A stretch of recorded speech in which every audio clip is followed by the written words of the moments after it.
Okay, welcome back to another video. So we're going to continue on with using the distance formula to find the distance between 2 points. And here we have two different points, and I have written down the distance formula, and let's get started. So let's see.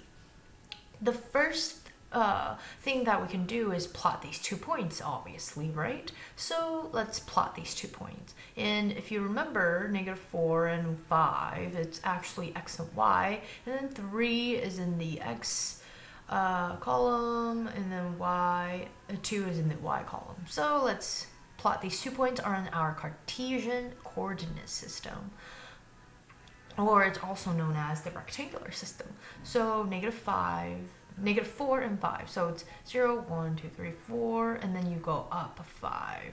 So recall, what quadrant is this in? It's in quadrant 2.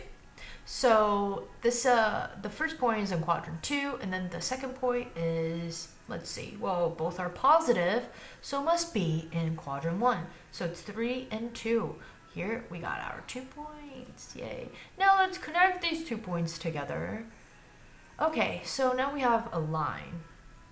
And the next thing we want to do is actually perhaps, formulate some type of triangle. We see that it's formulating a right triangle. Yep, it's not the most perfect right triangle drawn, but there you go. So let's take this a little bit further. So we know that the upper point here is actually -4 and 5, right? And then this point here, it's 3, 2. What about the other point? Well, the other point is -4, 5. And you see that everything, -4, 2, I'm sorry. -4, 2, and you see that 2 is the same thing as the 2 here. And the -4 is the same thing as the -4 here. So it makes sense that this is the point where it should belong to. Okay, so let's count how many units there are, and then we can calculate the distance in this way. Okay, so here we have 1, 2, 3. So we have 3 units on the y-axis within this triangle. And then we have 1, 2, 3, 4, 5, 6, 7. So we have 7 points there. Oh, okay. So we have seven units there. So here, it's 7 units, right?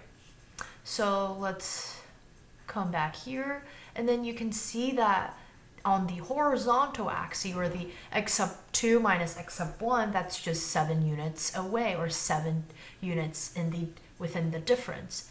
Difference, yes. Okay, so it's 7 squared plus, and then what about the y-axis? How many units within this y sub 2 minus y sub 1 difference? There's 3.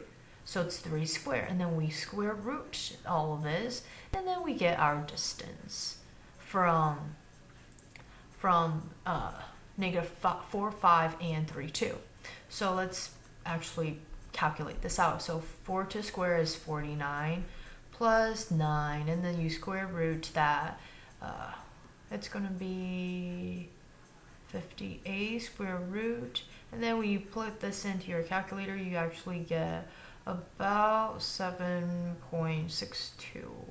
Okay, so if you weren't able to see what I just did, let's take another approach. So let me okay, let me take this off.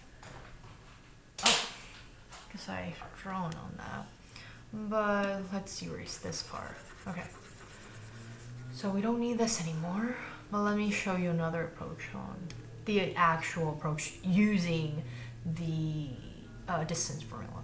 So we have 2 points given, and all we have to do is plug in those 2 points. So you can pick any point to start off. So let's say I want x sub 2 be 3 sub 2 will be x sub 2 and x sub y sub 2. And then x sub 1 comma x sub y sub 1 will be negative 4 or 5. Or vice versa, you can pick any point. You can pick any point to be your first or second one. So let's actually plug this into the distance formula. So x sub 2 minus negative 4, and then you square root that. And then plus, and then 5 minus 2, and then you square root that. And then you get, ooh, interesting. What do we see? We see it's the same thing.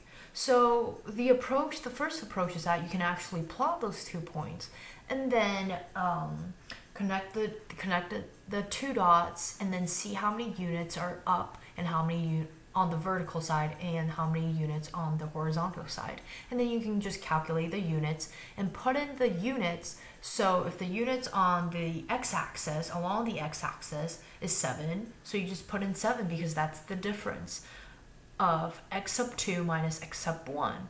And same thing for the y-axis, which is 3 units.